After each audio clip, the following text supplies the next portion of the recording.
നമസ്കാരം. ചരിത്രഭൂമികയിലേക്ക് സ്വാഗതം. ബന്ധങ്ങൾ പലതരത്തിലേക്ക് മാറിക്കൊണ്ടിരിക്കുന്ന പ്രതിഭാസത്തിനാണ് ലോകം ഇപ്പോൾ സാക്ഷ്യം വഹിക്കുന്നത്. ആണും പെണ്ണും തമ്മിലുള്ള ബന്ധങ്ങൾ bestie, friendship, marriage, ghosting, situationship, zombieing, love bombing എന്നിങ്ങനെ പലതായി വിവരിക്കപ്പെടുന്നുണ്ട്.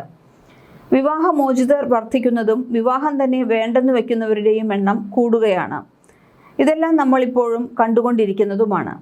എന്നാൽ അതിനിടെ മറ്റൊരു നീക്കം വലിയ വിമർശനങ്ങൾ നേരിടുകയാണ്. സിനിമയിലൊക്കെ കാണുന്നത് പോലെ വാടകയ്ക്ക് ഒരു ഭാര്യയെ ലഭ്യമാക്കുന്ന റെന്റ് എ വൈഫ് സംവിധാനം വൻ പ്രചാരം നേടുകയാണ്. ഒപ്പം വിമർശനങ്ങളുമുണ്ട്. ഈ അസാധാരണ പ്രതിഭാസം തായ്ലൻഡിലെ അറിയപ്പെടുന്ന നഗരമായ പട്ടായയിലെ സാംസ്കാരിക ആചാരങ്ങളിൽ നിന്ന് ഉടലെടുത്തതാകാമെന്നാണ് ഇപ്പോൾ വിലയിരുത്തുന്നത്.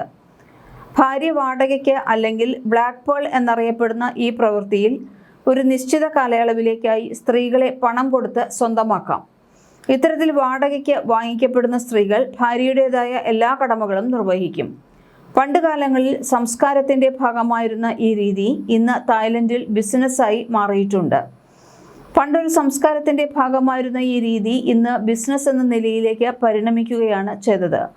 ലാ വെറിറ്റെ ഇമ്മാനുവലിൻ്റെ Thailand's taboo, the rise of wife rental in modern society എന്ന പുസ്തകത്തിലൂടെയാണ് ഇക്കാര്യം ഇപ്പോൾ ലോകശ്രദ്ധയിൽപ്പെട്ടിട്ടുള്ളത്. പട്ടായയിലെത്തുന്ന ടൂറിസ്റ്റുകളാണ് കൂടുതലും സ്ത്രീകളെ ഭാര്യയായി വാടകയ്ക്ക് എടുക്കുന്നത്. ഇത്തരം പ്രവർത്തികൾക്ക് നിയമസാധുതയൊന്നും തന്നെ ഇല്ല. കുറച്ച് ദിവസത്തേക്ക് അല്ലെങ്കിൽ കുറച്ച് മാസത്തേക്ക് എന്നിങ്ങനെ ഹ്രസ്വകാല കരാറുകൾ മാത്രമാണ് ഇവയ്ക്കുള്ളത്. കമ്പനി മുഖേനയാണ് ഭാര്യയെ ആവശ്യക്കാർക്ക് വാടകയ്ക്ക് ലഭിക്കുന്നത്. വലിയൊരു വിഭാഗം സ്ത്രീകൾക്ക് ഇതൊരു വരുമാന മാർഗമായി എന്നാണ് പുസ്തകത്തിൽ പറഞ്ഞിരിക്കുന്നത്. പട്ടായയിൽ എത്തുന്ന വിദേശ ടൂറിസ്റ്റുകളാണ് കൂടുതലും ഭാര്യയെ വാടകയ്ക്ക് എടുക്കുന്നത്. ബാറുകളിലും നൈറ്റ് ക്ലബ്ബുകളിലും ലഭ്യമാകുന്ന വാടക ഭാര്യമാർ എന്ന ഈ സംവിധാനത്തിന് പക്ഷേ നിയമപരമായ പിന്തുണയില്ല.